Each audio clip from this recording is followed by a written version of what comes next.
A year ago, we saw a racial reckoning across all industries, and that included documentary film.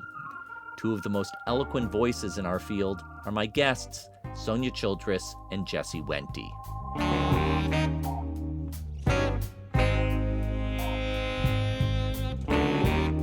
I'm Tom Powers, and this is Pure Nonfiction.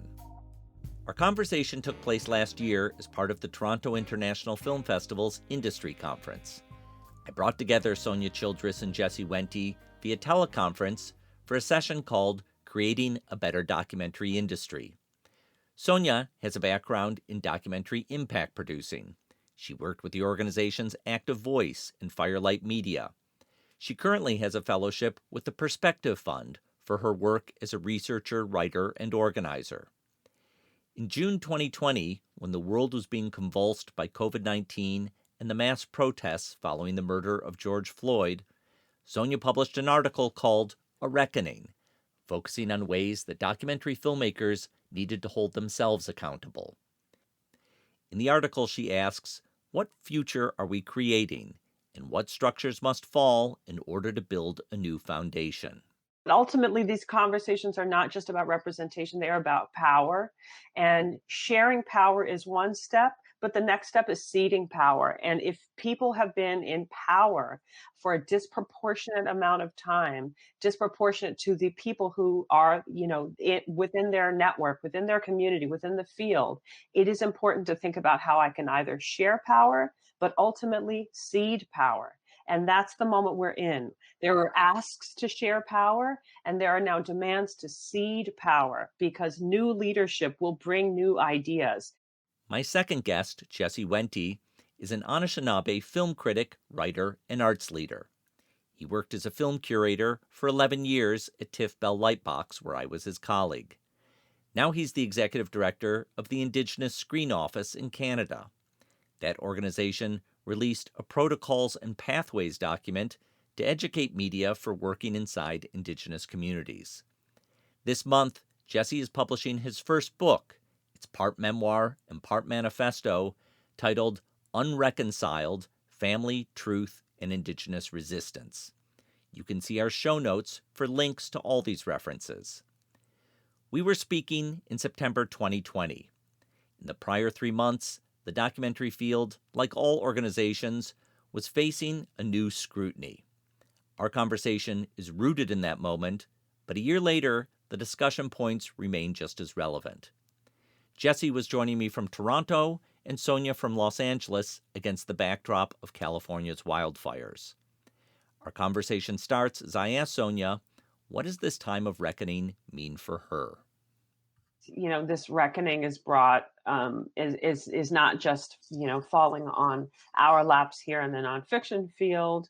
We're undergoing a global reckoning, and certainly in the Western within Western countries who are having to confront centuries of the opposite of right relationship with communities whose land they took, whose labor they took.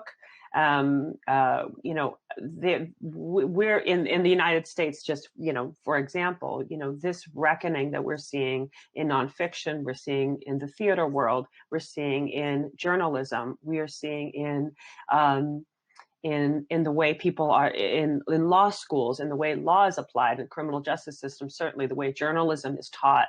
It's a reckoning about a correction, a demanding for a correction of longstanding norms that favored one group over another. And I think the pandemic certainly brought us to a standstill, as a people, and forced us to confront what came after the initial pandemic, which was this uprising because of police brutality and state violence, and then the confluence of that, with a recession. Has forced, at least in the United States, but certainly you could say North and South America, a confrontation with our past, a confrontation with how our past has shaped our future in ways that we don't always like to acknowledge. And I think the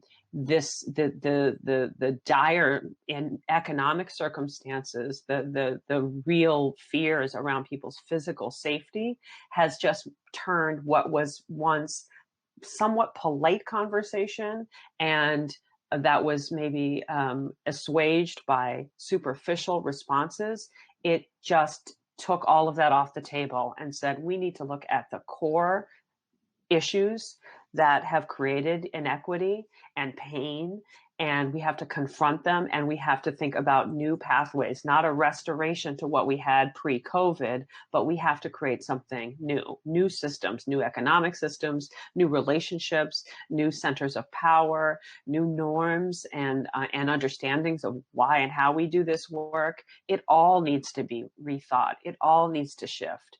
And so, what it looks like in our field, we know what it looks like. It looks like angry Facebook messages. It looks like confrontations at film festivals. It looks like people out of work and festivals and organizations closing down. I mean, it's a cascade. But what we're talking about is that the foundation on which this field and this country was built on is broken, and we can't dance around that anymore. We have to look at that. And so that's, to me, what this reckoning moment is really about. Jesse, I want to get your thoughts on this. I mean, this summer we did see, corporations making statements about Black Lives Matters. We saw, at least one sports team retire an old racist name. We saw some things that are merely performative, and some things that feel like they're going deeper. So I wonder how you see if you see a power in this movement to leverage further change.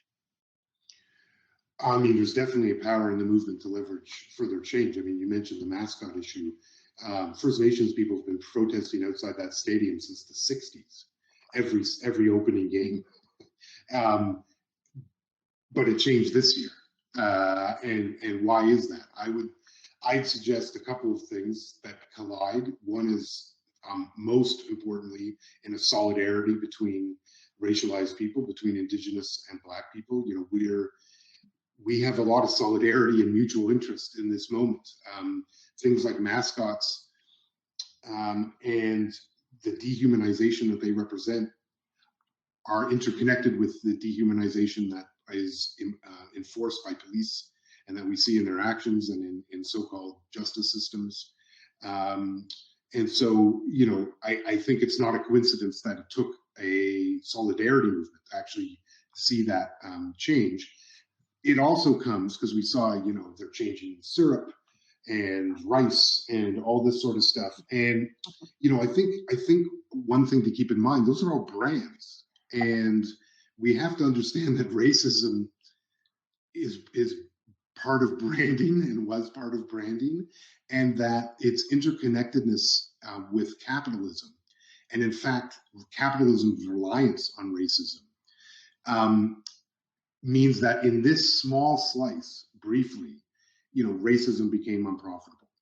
And while I would love to imagine that Dan Snyder, the owner of that football team, has somehow had a moment of revelation, I think we have to be brutally honest. He has not. His dollar was threatened, and so he made a change. I think this is instructive in terms of how to protest a strategy around, in a capitalist system, attack the money. That is a very effective way to do it. But one thing, Tom, I think so much of what we're discussing is that these are harm reduction measures. These, even the ISO, if we were to achieve everything we wanted to, that would still ultimately just be harm reduction. Because unless we have a fundamental shift in the underpinnings of what our society guides, and that is capitalism, unless we're actually going to get to those things, shifts in documentary, and they're great and they're much needed, but ultimately they are harm reduction for our community who are wishing to operate in the spaces under a capitalist system. If we really wanted to change it for our great grandchildren, we have to end capitalism. And where storytelling can help is that we actually need to start telling a story, because capitalism has used storytelling to a remarkable effect to condition and make people believe that it is a system that serves them when it never was and was never built with that intention. It is a system to serve a very few and grind the rest of us under its heel.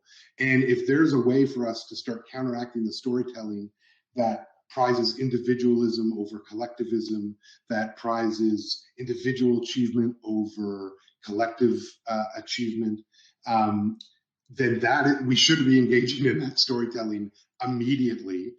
The world, not to put it too bluntly, literally hangs in the balance of these choices that we're making. Unfortunately, we were talking to Sonya before we came on. I mean, the world is literally burning where she is. It is figuratively burning pretty much everywhere else.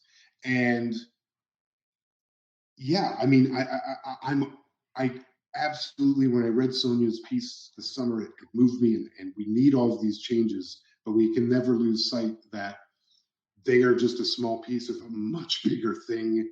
We need to shift all of the equity in all of these sectors that we can achieve will ultimately meaningless if the solution is just presented as more capitalism.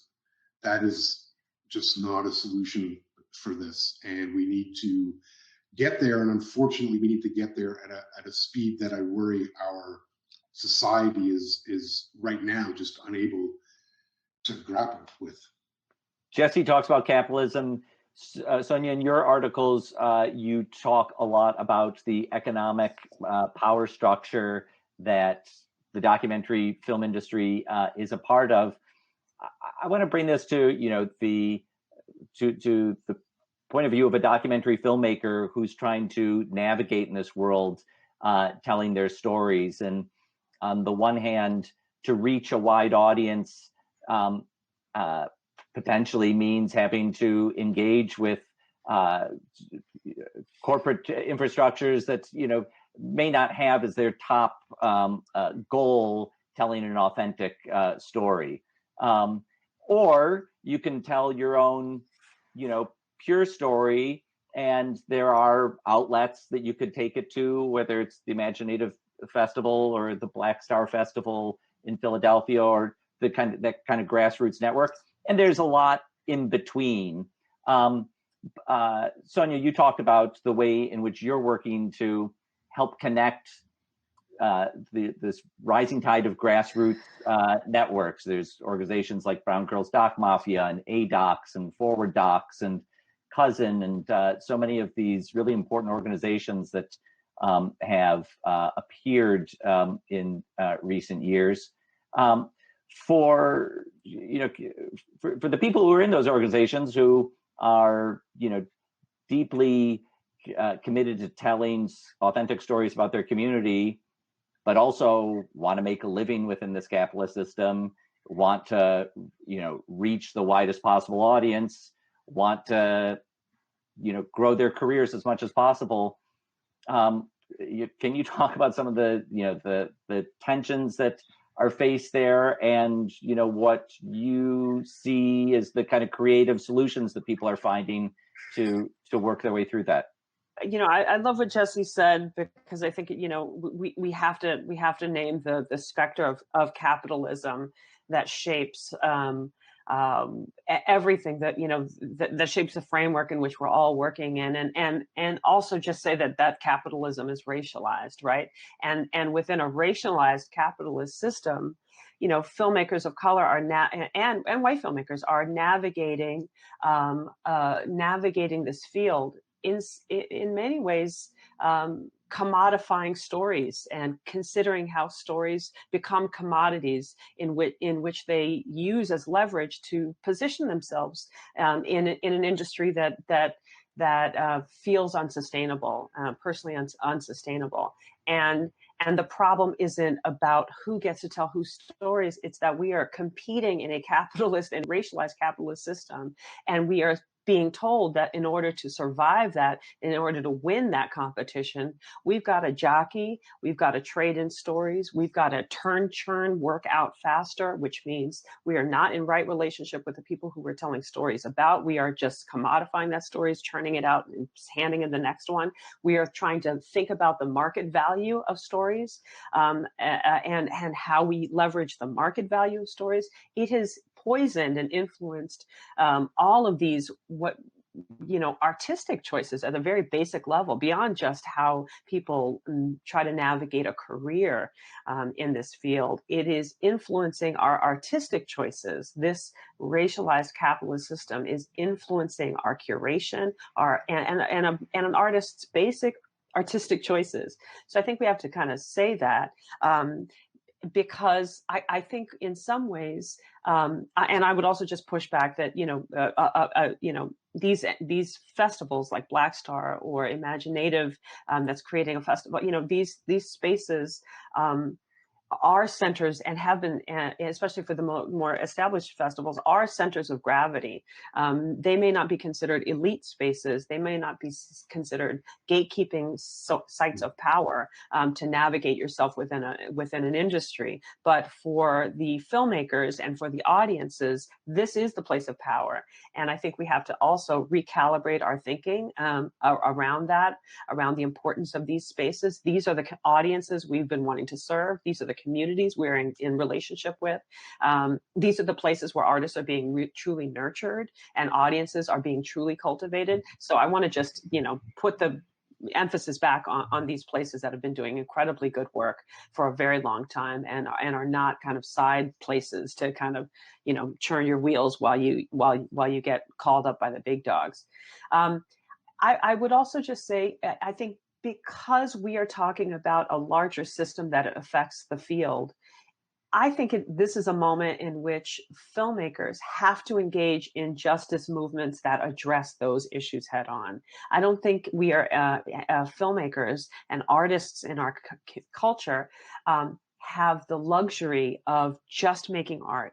I think we have to be in relationship with movements, because we are not going to fix the structures in our field without being part of a movement that is trying to do that. And we can make, we can put Band-Aids, and we could do harm reduction kind of work, as Jesse's saying, we can try to fix representation at certain levels. We can try to address pipeline issues. We can make little fixes and inroads here and there. But ultimately, if the system is intact, we are just tinkering with the machinery.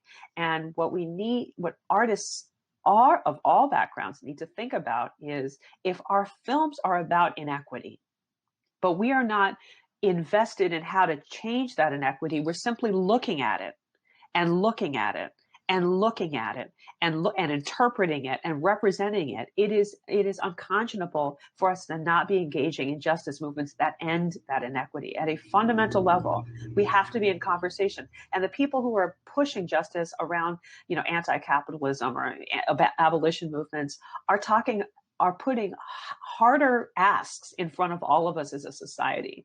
And that's what we need to be a part of. We need to be in conversation with these movements, I think, if we really want to see some change. Let me, you're, when I hear what you're saying, I hear a sense of bringing activism to documentary filmmaking. And I think there are many different models of documentary filmmaking. There are some films where people are collaborating with the people who are on camera and who they're making films about.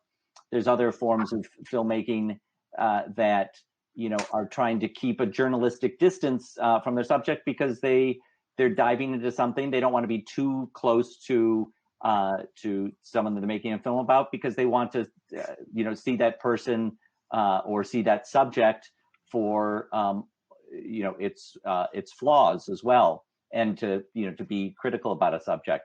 I wonder, for either of you who want to take this on, thinking about this, these different kinds of filmmaking, particularly the what I'm talking about is the what I'm describing as journalistic distance? I think what a privilege that is.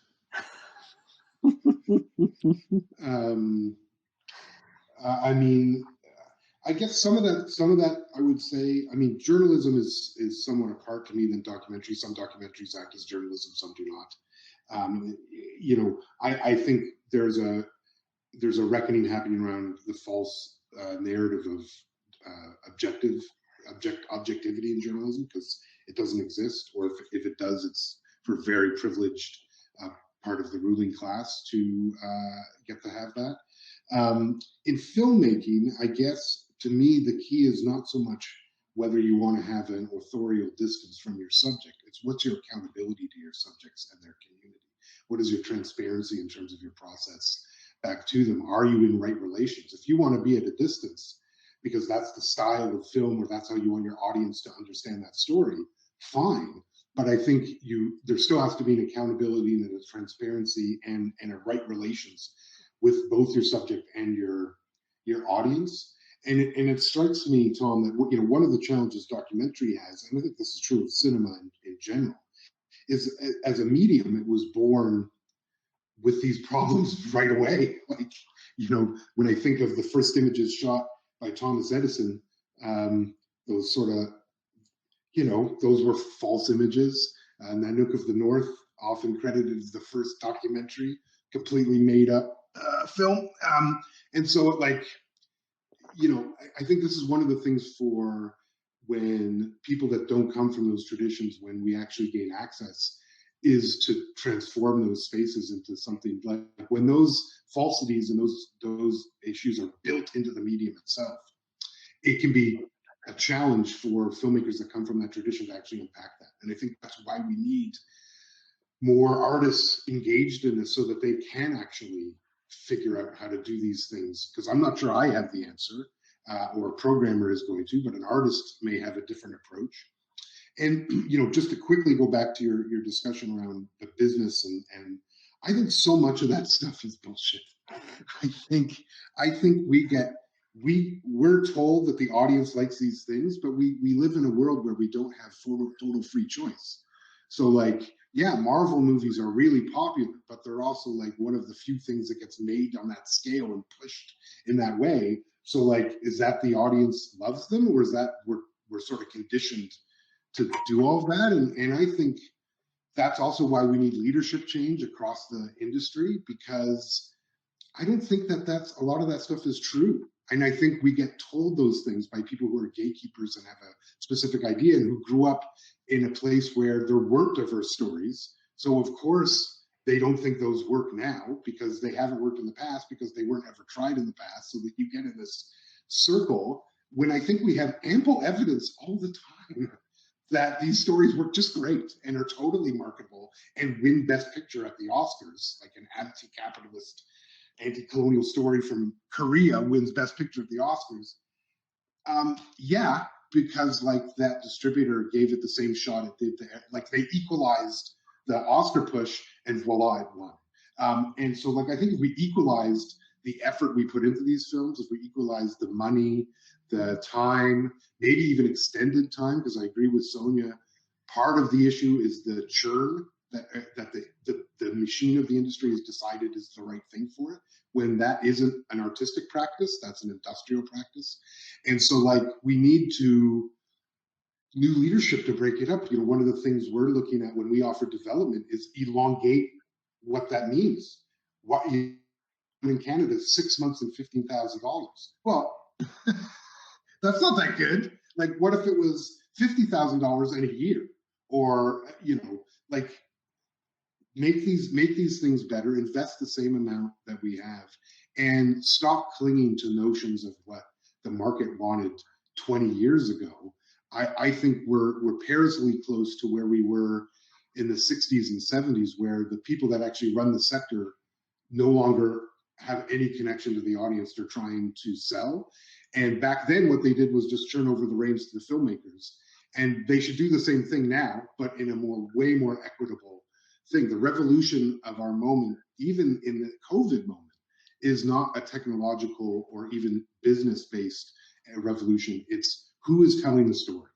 That's what is the big change we need to see. And that ultimately will actually change a whole bunch of the rest of the ecosystem. Once you empower different storytellers and give them the same runway that we have for everyone else, they'll change, just like those folks changed the sector to what we have now. It can be changed again just by empowering people in the same way that we've empowered other communities, or the dominant cultures empowered itself over and over again. Give us that opportunity, and we can change it. I don't know how to decolonize a set, but I bet if I fund a bunch of Indigenous filmmakers for the next 20 years at a level that they've never received before, I bet they'll figure it out. Sonya, when we talk about kind of near-term making progress in this capitalist documentary system that we live in, that this few weeks ago, maybe it was a panel that you moderated at Black Star, I heard someone say they talk about this as the golden age of documentary, but it's become the corporate age of documentary. We know that a lot of the people who are making the choices at the bigger companies are white and homogenous. Do you see, in your conversations, since you've been kind of close to this, do you see things changing there? Changing where?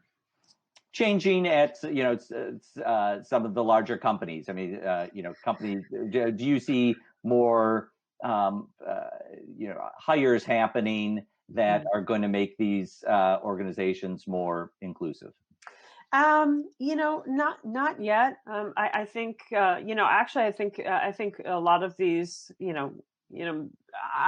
this isn't a really an incredible moment when we see the dominance of these commercial platforms, these streaming platforms, these commercial players, and influence the field in ways that have fundamentally changed how the industry operates. And I think I talked about we went from documentary being spinach of the media ecosystem to like the sexy neighbor across the street, and it's very, very different.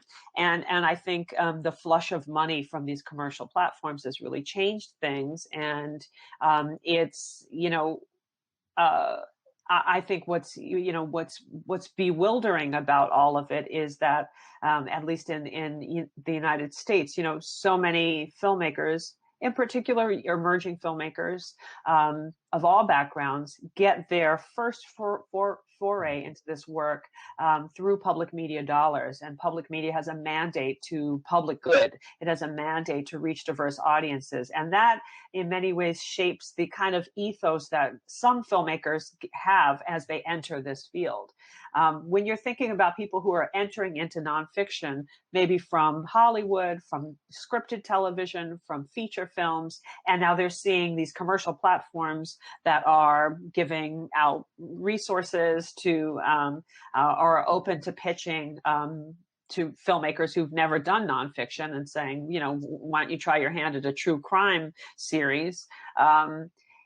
These folks are not coming into the field with the same ethos necessarily. They are coming into the field maybe with different tropes in their head that worked in fiction. Mm-hmm. They're coming into the field through an entity that has a profit motive at the foundation, that are thinking they're coming into the field through an entity that is not investing in the careers of artists, is not doing a whole lot to provide transparency around who that artist is reaching in terms of their audience. So there's all this kind of there's a whole different method of operations on the commercial side than from the public side. And even for people who get private philanthropy for their early films, there's at least some level of transparency and accountability that isn't there on the commercial side. So I think as those platforms begin to dominate the field and bring in filmmakers who are not even in relationship with people who've been in the nonfiction field for a very long time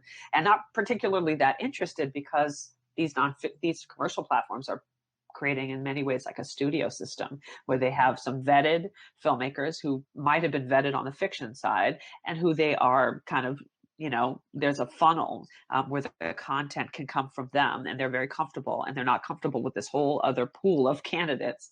And so I think, because of because it's because the field is getting these new filmmakers who maybe have a very different orientation to the work, these commercial platforms have a very different orientation to the communities. I think that's why they've been even slow to respond in this moment in an authentic way beyond a solidarity statement on a website.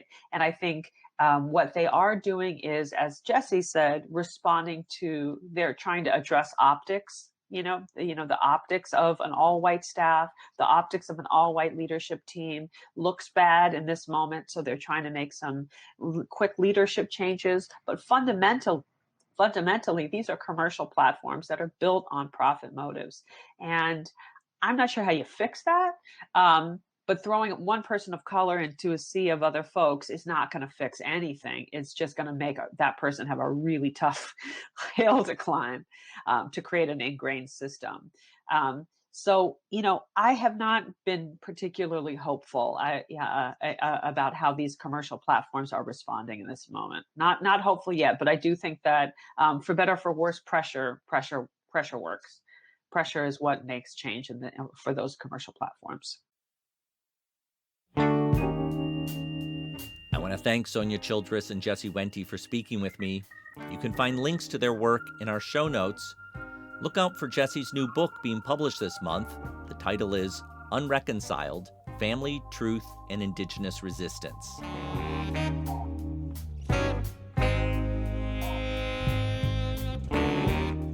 Thanks to the Toronto International Film Festival for holding this conversation.